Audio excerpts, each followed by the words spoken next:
August 21 na po kung hindi lang tayo sumuko. Of course, directed by Carlo Catu. Sana po supportahan niyo ang aming mini-series only on Viva One. Hindi ko rin naman po.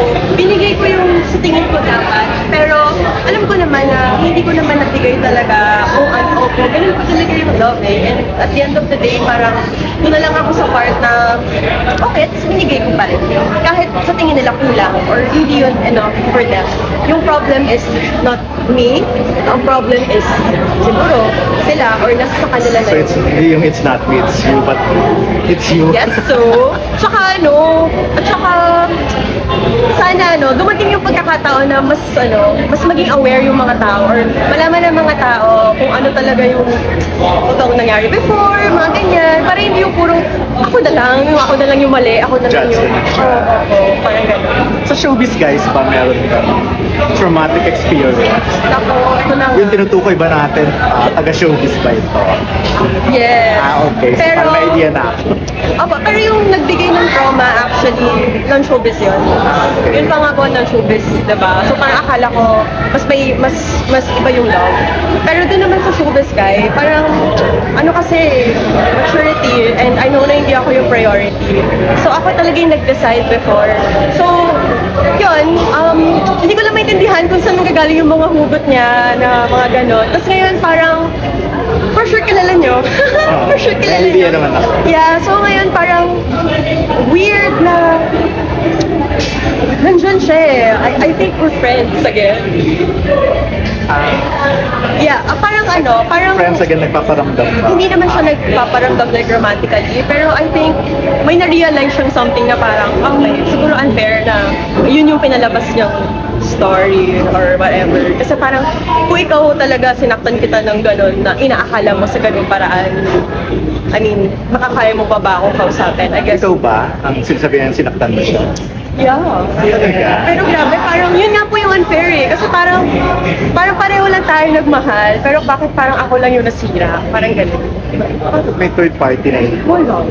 Wala po talaga. Yun nga eh, wala. Kasi mas parang nauna pa siya magka-girlfriend. Bago ako magka-boyfriend.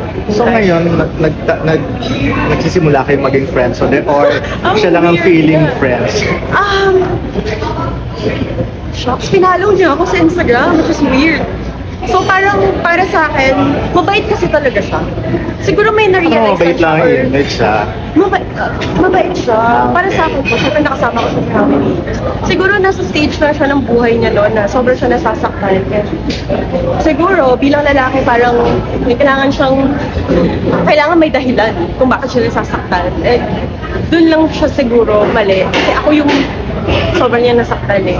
Pero ngayon pag nakita kami, parang feeling ko, okay lang. Parang okay naman ako. Wala na yung pain, gano'n ba yun? Siguro. Nagbibigay ka ba ng second chance? Nag-open ka ba ng another door? Pinansin ko naman siya. In fairness, pinansin ko siya. Pero nagulat na ako na parang, what? What is happening? Parang ganun.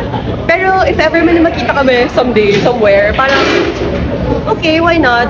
Diba? Parang sabi nga nila before, parang malabo na maging friends kayo ng ex mo. Pero for me, depende.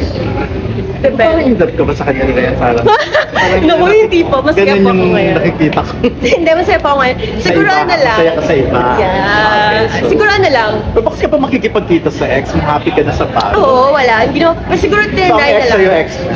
Yes. And nandun ako sa kaya ko mag-forgive, pero hindi ko kaya mag-forget talaga dun sa binigay na pain na parang, grabe ko naman, grabe mo naman ako masamain, hindi lang naman ikaw yung nagmahal dito. Parang gano'n. Yun. O, diba? Hugot na hugot eh. Kung hindi lang tayo sumuko, yun talaga siya. Okay, thank you.